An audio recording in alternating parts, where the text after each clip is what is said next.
When President Trump appointed me as your Secretary of War, I made you a series of promises. I promised that every single one of your taxpayer dollars would go toward one thing and one thing only: building the most lethal fighting force on the planet. And I promised we would gut the corruptive, unconstitutional, non-merit-based DEI programs that have weakened our military and distracted us from our primary mission. And I promised we would hunt down the waste, the fraud, and the abuse that has run rampant in this department for decades, and to instead redirect that money to President Trump's America First priorities. Well, today we are once again taking action on these promises. We're actually taking a sledgehammer to the oldest DEI program in the federal government, a program few people outside of Washington have ever heard of, that I hadn't heard of.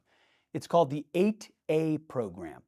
Now, if you're like me, you're asking yourself, what is an 8A? It's a great question. 8A refers to the Small Business Administration's program to assist, quote, small, disadvantaged businesses owned by a socially disadvantaged individual or tribe, end quote.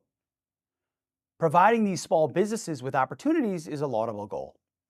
But over the decades, as it happens, the 8A program has morphed into swamp code words for DEI, race-based contracting. And here's the worst part. In many, many instances, these socially disadvantaged businesses, they don't even do work. They take a 10%, 20%, sometimes 50% fee off the top and then pass the contract off to a giant consulting firm, commonly known as Beltway bandits. For decades, this program, 8A, has been a breeding ground for fraud, and this administration is finally doing something about it. The Department of Justice, under Attorney General Pam Bondi, recently exposed $500 million in 8A fraud. Treasury, led by Secretary Hegseth, found another $250 million, and their investigation is just beginning. Treasury, Justice, and the Small Business Administration under Administrator Loeffler are all actively investigating their 8A contracts right now.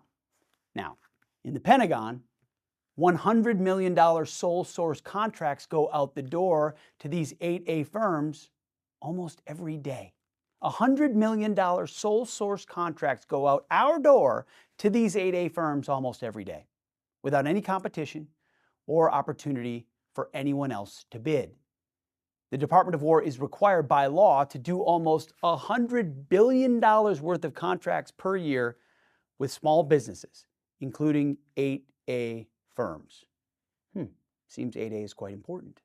But we're not required to pay enormous brokerage fees, only to have these firms pass those contracts along to giant consulting companies, and we won't. We're not doing this anymore.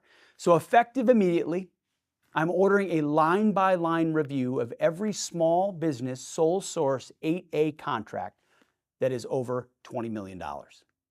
And we'll look at everything smaller than that too.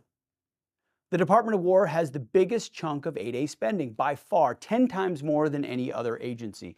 So our cleanup, it's going to be 10 times tougher. It's a two-stage mission. First, if a contract doesn't make us more lethal, it's gone. We have no room in our budget for wasteful DEI contracts that don't help us win wars, period, full stop. Second, we're doing away with these pass-through schemes. We'll make sure that every small business getting a contract is the one actually doing the work, and not just some shell company funneling your money to a giant consulting firm. This approach is, of course, not meant to hurt small businesses, and that's not the point. America is full of great, amazing small businesses. This is part of a larger effort to transform our acquisition ecosystem into one that makes sense for the threats we face in the 21st century. I gave a long speech about this back in November. Our goal is to spend your money to build our defense industrial base with businesses large and small that share our mission, not to line the pockets of Beltway fraudsters or to advance the agenda of DEI apologists. Only lethality, and we're going to look at every single contract.